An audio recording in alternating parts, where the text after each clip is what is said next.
जय माता दी। माता रानी की कृपा से आपका दिन शुभ और मंगलमय हो। तो आइए सुनते हैं दुर्गा सप्तशती का 5वां अध्याय, जिसमें वर्णन किया गया है देवताओं द्वारा देवी की स्तुति। चंडमुंड के मुख से अंबिका के रूप की प्रशंसा सुनकर शुंभ का उनके पास दूध भेजना और दूध का निराश होकर लौटना। महर्षि मेधा ने कहा कि पूर्व काल में शुंभ निशुंभ नामक असुरों ने अपने बल के मद से इंद्र का त्रिलोकी का राज्य और यज्ञों के भाग छीन लिए, और वह दोनों इसी प्रकार सूर्य, चंद्रमा, धर्मराज और वरुण के अधिकार भी छीनकर स्वयं ही उनका उपयोग करने लगे। वायु और अग्नि का कार्य भी वही करने लगे, और इसके पश्चात उन्होंने जिन देवताओं का राज्य छीना था उनको अपने अपने स्थान से निकाल दिया। इस तरह से अधिकार छीने हुए दैत्यों तथा दैत्यों द्वारा निकाले हुए देवता अपराजिता देवी का स्मरण करने लगे कि देवी ने हमको वर दिया था कि मैं तुम्हारी संपूर्ण विपत्तियों को नष्ट करके रक्षा करूंगी। ऐसा विचार कर सब देवता हिमालय पर गए और भगवती विष्णु माया की स्तुति करने लगे। देवताओं ने कहा, देवी को नमस्कार है, शिव को नमस्कार है, प्रकृति और भद्रा को नमस्कार है। हम लोग रौद्र, नित्या और गौरी को नमस्कार करते हैं। ज्योत्सनामयी चंद्र रूपिणी व सुख रूपा देवी को निरंतर नमस्कार है। शरणागतों का कल्याण करने वाली वृद्धि और सिद्धि रूपा देवी को हम बार बार नमस्कार करते हैं। और नैऋत्य राजाओं की लक्ष्मी तथा शर्वाणी को नमस्कार है। दुर्गा को दुर्ग स्थलों को पार करने वाली दुर्ग पारा को सारा सर्व कारणी ख्याति कृष्ण और ध्रूम देवी को सदैव नमस्कार है। अत्यंत सौम तथा अत्यंत रौद्र रूपा को हम नमस्कार करते हैं, उन्हें हमारा बारंबार प्रणाम है। जगत की आधारभूत कृति देवी को बार बार नमस्कार करते हैं। जिस देवी को प्राणी मात्र विष्णु माया कहते हैं उसको नमस्कार है, उसको नमस्कार है, उसको नमस्कार है। जो देवी संपूर्ण प्राणियों में चेतना कहलाती है उसको नमस्कार है, उसको नमस्कार है, उसको नमस्कार है। जो देवी संपूर्ण प्राणियों में बुद्धि रूप से स्थित है उसको नमस्कार है, उसको नमस्कार है, उसको नमस्कार है। जो देवी सब प्राणियों में निंद्रा रूप से विराजमान है उसको नमस्कार है, उसको नमस्कार है, उसको नमस्कार है। जो देवी संपूर्ण प्राणियों में क्षुधा रूप से विराजमान है उसको नमस्कार है, उसको नमस्कार है, उसको नमस्कार है। जो देवी संपूर्ण प्राणियों में छाया रूप में स्थित है उसको नमस्कार है, उसको नमस्कार है, उसको नमस्कार है। जो देवी सब प्राणियों में शक्ति रूप में स्थित है उसको नमस्कार है, उसको नमस्कार है, उसको नमस्कार है। जो देवी संपूर्ण प्राणियों में तृष्णा रूप में स्थित है उसको नमस्कार है, उसको नमस्कार है, उसको नमस्कार है। जो देवी सब प्राणियों में शांति रूप से स्थित है उसको नमस्कार है, उसको नमस्कार है, उसको नमस्कार है। जो देवी सब प्राणियों में जाति रूप से स्थित है उसको नमस्कार है, उसको नमस्कार है, उसको नमस्कार है। जो देवी सब प्राणियों में लज्जा रूप से स्थित है उसको नमस्कार है, उसको नमस्कार है, उसको नमस्कार है। जो देवी संपूर्ण प्राणियों में श्रद्धा रूप से स्थित है उसको नमस्कार है, उसको नमस्कार है, उसको नमस्कार है। जो देवी संपूर्ण प्राणियों में कांति रूप से स्थित है, जो देवी सब प्राणियों में लक्ष्मी रूप में स्थित है उसको नमस्कार है, उसको नमस्कार है, उसको नमस्कार है। जो देवी संपूर्ण प्राणियों में वृत्ति रूप से स्थित है उसको नमस्कार है, उसको नमस्कार है, उसको नमस्कार है। जो देवी सब प्राणियों में स्मृति रूप से विराजमान है उसको नमस्कार है, उसको नमस्कार है, उसको नमस्कार है। जो देवी सब प्राणियों में तुष्टि रूप से स्थित है उसको नमस्कार है, उसको नमस्कार है। जो देवी संपूर्ण प्राणियों में म्रात रूप में स्थित है उसको नमस्कार है, उसको नमस्कार है, उसको नमस्कार है। जो देवी संपूर्ण प्राणियों में भ्रांति रूप से स्थित है उसको नमस्कार है, उसको नमस्कार है, उसको नमस्कार है। जो देवी संपूर्ण प्राणियों में नित्य व्याप्त रहती है उसको नमस्कार है, उसको नमस्कार है, उसको नमस्कार है। जो देवी चैतन्य रूप से इस संपूर्ण संसार को व्याप्त करके स्थित है, उसको नमस्कार है, उसको नमस्कार है, उसको नमस्कार है। पूर्व काल में देवताओं ने अपने अभिष्ट फल पाने के लिए जिसकी स्तुति की और देवराज इंद्र ने बहुत दिनों तक जिसका सेवन किया, वह कल्याण की साधना भूता ईश्वरी हमारा कल्याण और मंगल करे तथा सारी विपत्तियों को नष्ट कर डाले।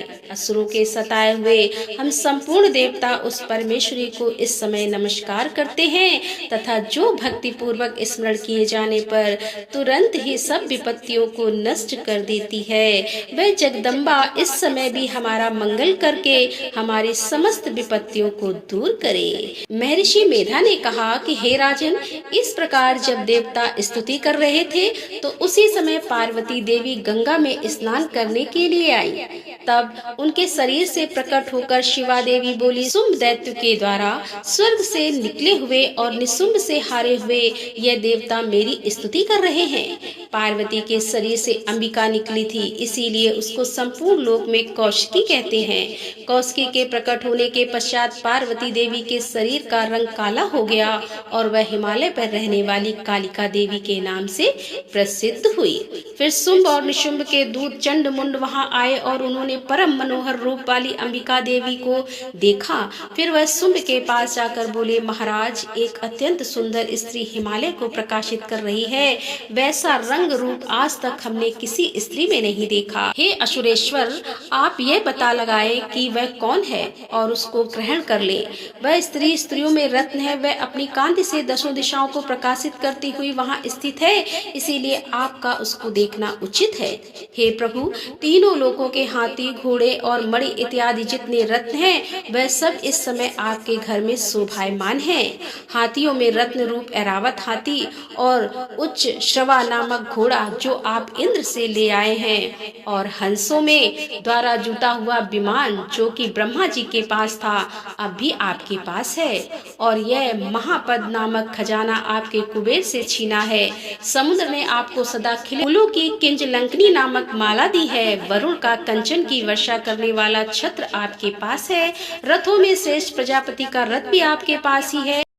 हे दैत्येंद्र, मृत्यु से उत्तरकांतिका नामक शक्ति भी आपके छीन ली है, और वरुण का पास भी आपके भ्राता निशुंभ के अधिकार में है, और जो अग्नि में न जल सके ऐसे 2 वस्त्र भी अग्निदेव ने आपको दिए हैं। हे दैत्यराज, इस प्रकार सारी रत्न रूपी वस्तुएं आप संग्रह कर चुके हैं, तो फिर आप कल्याणकारी स्त्रियों में रत्न रूप अनुपम स्त्री आप क्यों नहीं ग्रहण करते?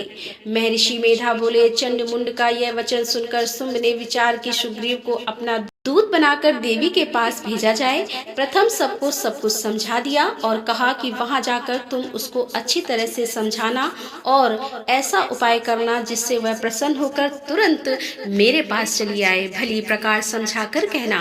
दूत सुग्रीव पर्वत के उस रमणीय भाग में पहुंचा जहां देवी रहती थी। दूत ने कहा कि हे देवी, दैत्यों का राजा शुंभ जो इस समय तीनों लोकों का स्वामी है, मैं उसका दूत हूँ और यहाँ तुम्हारे पास आया हूँ। संपूर्ण देवता उसकी आज्ञा से एक स्वर से मानते हैं। जब जो कुछ उसने कहला भेजा है वह सुनो। उसने कहा कि हे, इस समय संपूर्ण त्रिलोकी मेरे वश में है और संपूर्ण यज्ञों के भाग को पृथक पृथक मैं ही लेता हूँ, और तीनों लोकों में जितने श्रेष्ठ रत्न वह सब मेरे पास हैं। देवराज इंद्र का वाहन ऐरावत मेरे पास है जो मैंने छीन लिया है। उच्चय श्रवा नामक घोड़ा जो क्षीर सागर में मंथन करने से प्रकट हुआ था, उसे देवताओं ने मुझे समर्पित किया है। हे सुंदरी, इनके अतिरिक्त और भी जो रत्न भूषण पदार्थ देवताओं के पास थे वह सब मेरे पास है। हे देवी, मैं तुम्हें संसार की स्त्रियों में रत्न मानता हूँ, क्योंकि रत्नों का उपभोग करने वाला मैं ही हूँ। हे चंचल कटाओं वाली सुंदरी, अब मैं तुझ पर छोड़ता हूँ कि तू मेरे या मेरे भाई महापराक्रमी निशुंभ की सेवा में आ जाए। यदि तू मुझे वरेगी तो तुझे अतुल महान ऐश्वर्य की प्राप्ति होगी, अतः तुम अपनी बुद्धि से यह विचार कर मेरे पास चली आओ। महर्षि मेधा ने कहा, दूत के ऐसा कहने पर संपूर्ण जगत का कल्याण करने वाली भगवती दुर्गा मन ही मन मुस्कुराई और इस प्रकार कहने लगी। देवी ने कहा, हे दूत, तू तो जो कुछ कह रहा है वह सत्य है और इसमें किंचित मात्र भी झूठ नहीं है। शुंभ इस समय तीनों लोकों का स्वामी है और निशुंभ भी उसी तरह का पराक्रमी है, किंतु इसके संबंध में मैं जो प्रतिज्ञा कर चुकी हूँ उसे मैं कैसे झुठला सकती हूँ। अतः तू मैंने जो प्रतिज्ञा की है उसे सुन। जो मुझे युद्ध में जीत लेगा और मेरे अभिमान को खंडित करेगा तथा बल से मेरे समान होगा, वही मेरा स्वामी होगा। इसीलिए शुंभ अथवा निशुंभ यहाँ आवे और युद्ध में जीतकर मुझसे विवाह कर ले। इससे भला देर की क्या आवश्यकता है। दूत ने कहा, हे देवी, तुम अभिमान में भरी हुई हो, मेरे सामने तो तुम ऐसी बात ना करो। इस त्रिलोकी में मुझे तो ऐसा कोई दिखाई नहीं देता जो कि शुंभ और निशुंभ के सामने ठहर सके। हे देवी, जब अन्य देवताओं में से कोई शुंभ व निशुंभ के समान युद्ध में ठहर नहीं सकता, तो तुम जैसी स्त्री उनके सामने रणभूमि में ठहर सकेगी। जिस शुंभ आदि असुरों के सामने इंद्र आदि देवता नहीं ठहर सके, तो फिर तुम अकेली स्त्री उनके सामने कैसे ठहर सकेगी। अतः तुम मेरा कहना मानकर उनके पास चली जाओ, नहीं तो जब वह तुम्हें केस पकड़कर घसीटते हुए ले जाएंगे तो तुम्हारा गौरव नष्ट हो जाएगा। इसीलिए मेरी बात मान लो। देवी ने कहा, जो कुछ तुमसे कहा है ठीक है। शुंभ और निशुंभ बड़े बलवान हैं, लेकिन मैं क्या कर सकती हूँ, क्योंकि मैं बिना विचारे प्रतिज्ञा कर चुकी हूँ। इसीलिए तुम जाओ और मैंने जो कुछ भी कहा है वह सब आदर पूर्वक असुरेंद्र से कह दो। इसके पश्चात जो वह उचित समझे करे। आइए अब सुनते हैं दुर्गा सप्तशती का छठा अध्याय। महर्षि मेधा ने कहा कि देवी की बात सुनकर दूत क्रोध में भरा हुआ वहां से असुरेंद्र के पास पहुंचा और सारा वृतांत उसे कह सुनाया। दूत की बात सुन असुरेंद्र के क्रोध का पारा न रहा और उसने अपने सेनापति ध्रुमलोचन से कहा कि ध्रुमलोचन, तुम अपनी सेना सहित शीघ्र वहां जाओ और उस दुष्ट के केसों को पकड़कर उसे घसीटते हुए यहाँ ले आओ। यदि उसकी रक्षा के लिए कोई दूसरा खड़ा हो, चाहे वह देवता, यक्ष अथवा गंधर्व ही क्यों न हो, उसको तुम अवश्य मार डालना। महर्षि मेधा ने कहा कि शुंभ के इस प्रकार आज्ञा देने पर ध्रुमलोचन 60,000 राक्षसों की सेना को साथ लेकर वहां पहुंचा और देवी को देखकर ललकार कर कहने लगा, अरे तू अभी शुंभ और निशुंभ के पास चल। यदि तू प्रसन्नता पूर्वक मेरे साथ ना चलेगी तो तेरे केसों को पकड़कर घसीटता हुआ तुझे ले चलूंगा। देवी बोली, असुरेंद्र को भेजा हुआ तेरे जैसा बलवान यदि बलपूर्वक मुझे ले जावेगा तो ऐसी दशा में मैं तुम्हारा कर ही क्या सकती हूँ। महर्षि मेधा ने कहा, ऐसा कहने पर ध्रुमलोचन उसकी ओर लपका, किंतु देवी ने उसे अपनी हुंकार से ही भस्म कर डाला। यह देखकर असुर सेना क्रुद्ध होकर देवी की ओर बढ़ी, परंतु अंबिका ने उन पर तीखे बाणों, शक्तियों तथा फरसों की वर्षा आरंभ कर दी। इतने में देवी का वाहन भी अपनी ग्रीवा के बालों को झटकता हुआ और बड़ा भारी शब्द करता हुआ असुर सेना में कूद पड़ा। उसने कई असुर अपने पंजों से, कई अपने जबड़ों से और कई को धरती पर पटककर अपनी दाढ़ों से घायल करके मार डाला। उसने कई असुरों के अपने नख से पेट फाड़ डाले और कई असुरों का तो केवल थप्पड़ मारकर सिर धड़ से अलग कर दिया। कई असुरों की भुजाएं और सिर तोड़ डाले और गर्दन के बालों को हिलाते हुए उसने कई असुरों को पकड़कर उनके पेट फाड़कर उनका रक्त पी लिया। इस प्रकार देवी के उस महाबलवान सिंह ने क्षण भर में असुर सेना को समाप्त कर दिया। शुंभ ने जब यह सुना कि देवी ने ध्रुमलोचन असुर को मार डाला है और उसके सिंह ने सारी सेना का संहार कर डाला है, तब उसको बड़ा क्रोध आया। उसके मारे क्रोध के ओंठ फड़कने लगे और चंड तथा मुंड नामक महाअसुरों को आज्ञा दी, हे चंड, हे मुंड, तुम अपने साथ एक बड़ी सेना लेकर वहां जाओ और उस देवी के बाल पकड़कर उसे बांधकर तुरंत यहाँ ले आओ।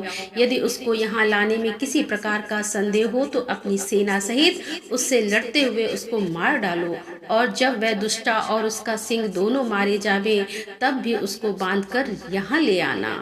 तो यहाँ पर दुर्गा सप्तशती का छठा अध्याय का समापन होता है। आइए सुनते हैं 7वां अध्याय। 7वें अध्याय में वर्णन किया गया है चंड और मुंड का वध।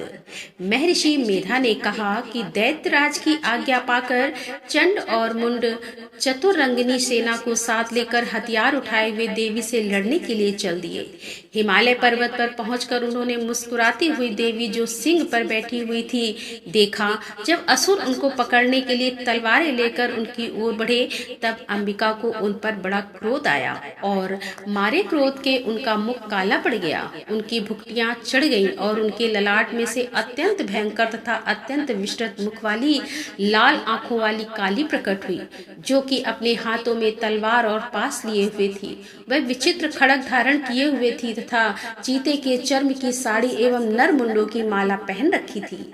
उसका मांस सूखा हुआ था और शरीर केवल हड्डियों का ढांचा था और जो भयंकर शब्द से दिशाओं को पूर्ण कर रही थी। वह असुर सेना पर टूट पड़ी और दैत्यों का भक्षण करने लगी। वह पार्थ रक्षकों, अंकुशधारी महावतों हाथियों पर सवार योद्धा और घंटा सहित हाथियों को एक हाथ में पकड़कर अपने मुंह में डाल रही थी और इसी प्रकार वह घोड़ों, रथों, सारथियों व रथों में बैठे हुए सैनिकों को मुंह में डालकर भयानक रूप से चबा रही थी। किसी के केस पकड़कर, किसी को पैरों से दबाकर और किसी दैत्य को छाती से मसलकर मार रही थी। वह दैत्य के छोड़े हुए बड़े बड़े अस्त्र शस्त्रों को मुंह में पकड़कर और क्रोध में भर उनको दांतों में पीस रही थी।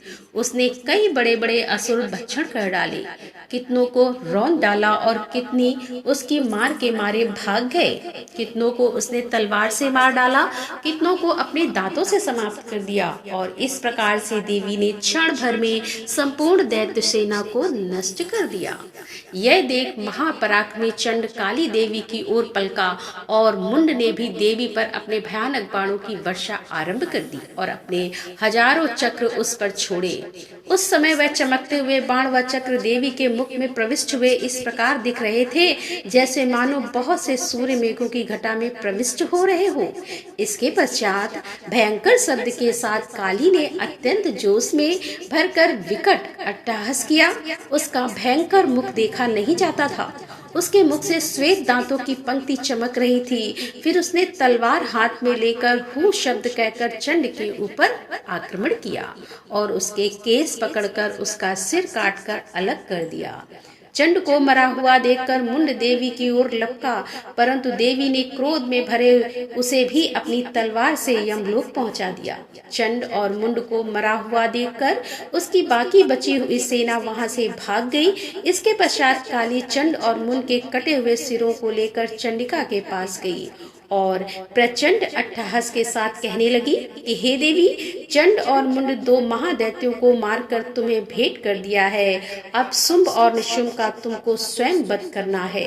महर्षि मेधा ने कहा, वहां लाए हुए चंड और मुंड के सिरों को देखकर कल्याणकायी चंडी ने काली से मधुर वाणी में कहा कि हे देवी, तुम चूंकि चंड और मुंड को मेरे पास लेकर आई हो, अतः संसार में चामुंडा के नाम से तुम्हारी ख्याति होगी। यहाँ पर ये अध्याय समाप्त होता है। आइए सुनते हैं 8वां अध्याय। 8वें अध्याय में रक्त बीज के वध का वर्णन किया गया है। महर्षि मेधा ने कहा कि चंड और मुंड नामक असुरों के मारे जाने से और बहुत सी सेना के नष्ट हो जाने से असुरों के राजा प्रतापी शंभु ने क्रोध युक्त होकर अपनी संपूर्ण सेना को युद्ध के लिए तैयार होने की आज्ञा दी। उसने कहा कि अब उदययुत नामक 86 असुर सेनापति अपनी सेनाओं के साथ युद्ध के लिए जाएं और कंबु नामक 84 सेनापति भी युद्ध के लिए जाएं और कोटिवीर नामक 50 सेनापति और धौमकुल नाम के 100 सेनापति प्रस्थान करें। कालक, दोहर्द, मौर्य और काल के यह दैत्य भी मेरी आज्ञा से सच कर युद्ध के लिए कूच करें। भयानक शासन करने वाले असुरों का स्वामी शुंभ इस प्रकार आज्ञा देकर बहुत बड़ी सेना के साथ युद्ध के लिए चला। उसकी धनुष की टंकार से पृथ्वी और आकाश के बीच का भाग गुजा दिया। हे राजन, इसके पश्चात देवी के सिंह ने दहाड़ना आरंभ कर दिया और अंबिका के घंटे के शब्दों ने उस ध्वनि को और भी बढ़ा दिया।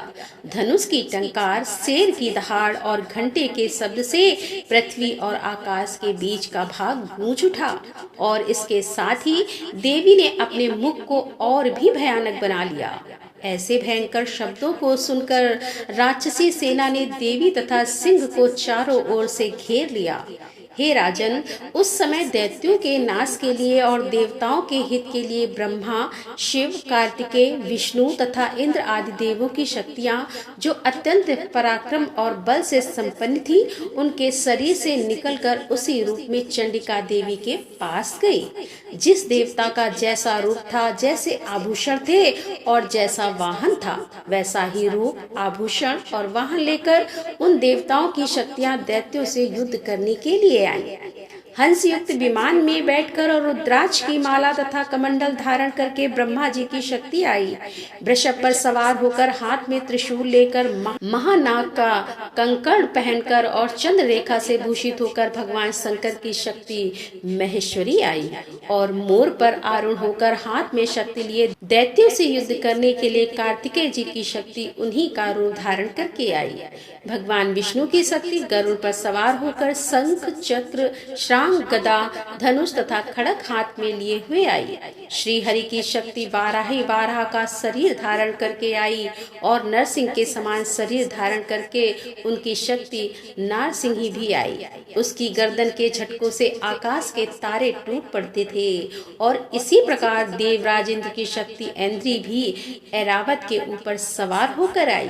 इसके पश्चात इन देवों शक्तियों से घिरे हुए भगवान शंकर ने चंडिका से कहा कि मेरी प्रसन्नता के लिए तुम शीघ्र ही इन असुरों को मारो। इसके पश्चात देवी के शरीर में से अत्यंत उग्र वाली और सैकड़ों गीदड़ियों के समान आवाज करने वाली चंडिका शक्ति प्रकट हुई।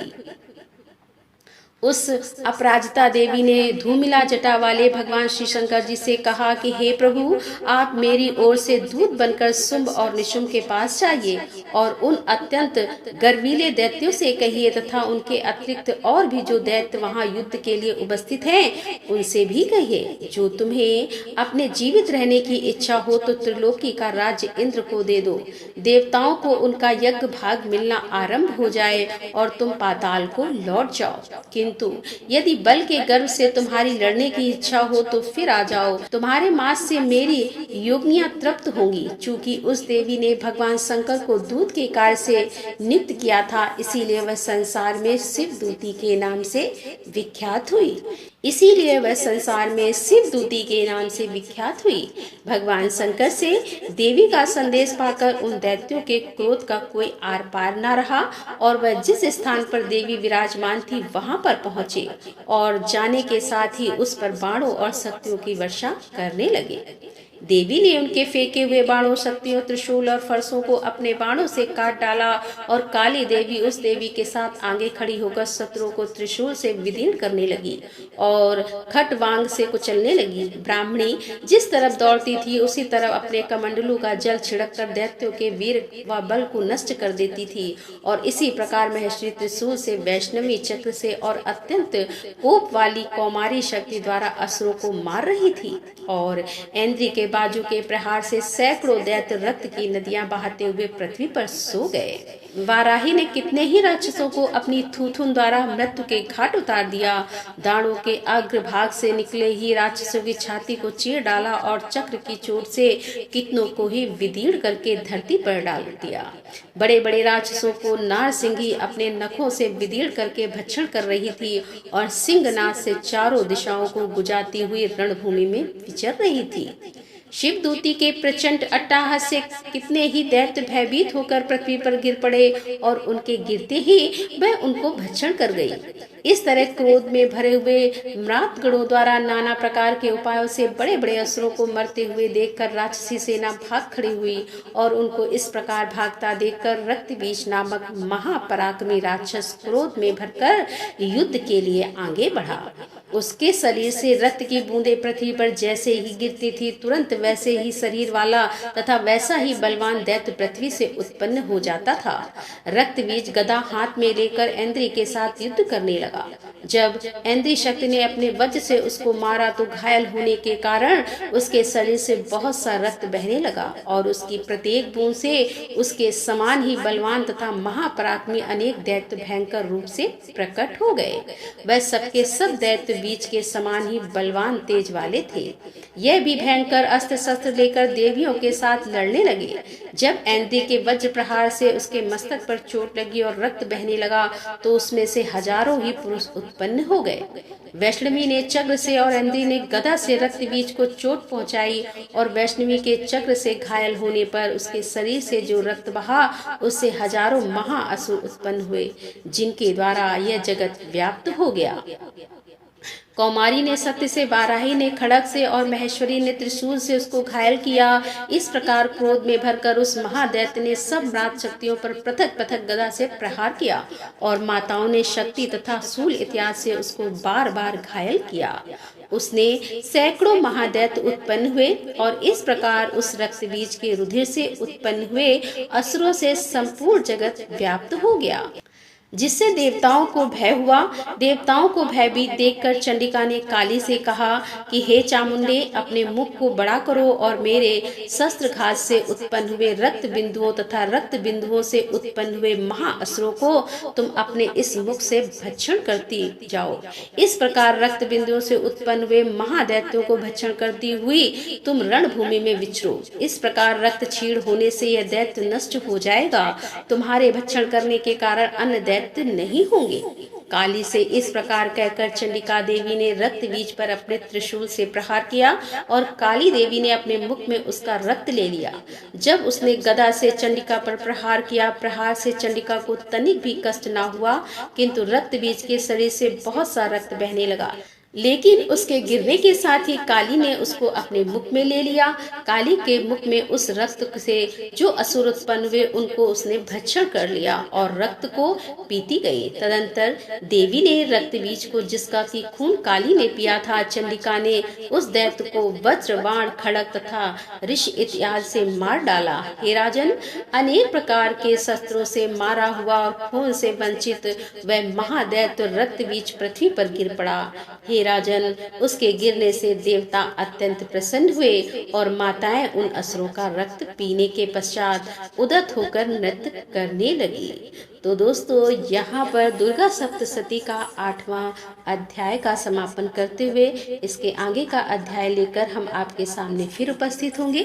तब तक के लिए राधे राधे, जय श्री कृष्णा, हर हर महादेव, जय भोलेनाथ की जय माता दी।